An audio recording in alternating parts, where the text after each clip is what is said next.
prepared a picnic lunch, which they ate on deck, watching the trees and riverbanks as they passed by.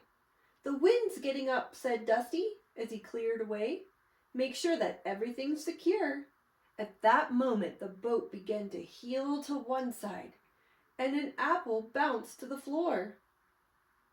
"Can I steer?" Wilfred asked. "Not in this wind, old chap." "We're going rather fast," said Poppy. "Yes, we will be there in no time," said Dusty cheerfully, hauling in on the ropes. All afternoon the boat sped along, past rushes, trees, and fields. "Look out for a sheltered spot where we can moor up for the night," said Dusty. "I don't like the look of that sky." "Will this do?" asked Poppy as they rounded a bend in the stream. Dusty turned the periwinkle in towards the bank, and Poppy threw a rope around a twisted root to make it fast. They were all glad to go below deck to get warm. Poppy lit the lamps and heated some soup on the stove. After supper, they sat round the table, telling stories and singing songs until it was time for bed. The children, tired after all the fresh air, snuggled happily into their bunks. Outside, the water lapped the sides of the boat and rocked them gently to sleep.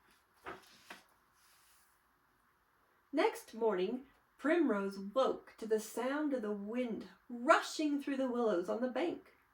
Poppy was already up, making toast. Dusty and Wilfred were at the chart table, studying the map.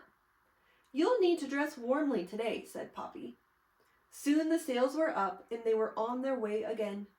Wilfred helped Dusty on deck, and Primrose looked out for landmarks for Poppy to find on the map.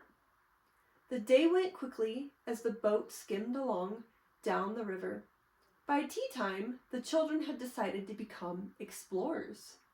"Look out! Sea weasels!" shouted Wilfred. He jumped into the cockpit, tripped over a rope, and knocked the tiller from Dusty's paw. Dusty grabbed for it, but too late. The boat swung round and headed for the bank. There was a dreadful scraping noise, and the boat stopped dead. They had run aground. "We'll never get to the sea now," wailed Primrose. Wilfred hung his head. He felt close to tears. "Sorry, Dusty," he murmured. "We won't get off this evening," sighed Dusty, trying to lever the boat away with an oar. "We'd better go below and have supper."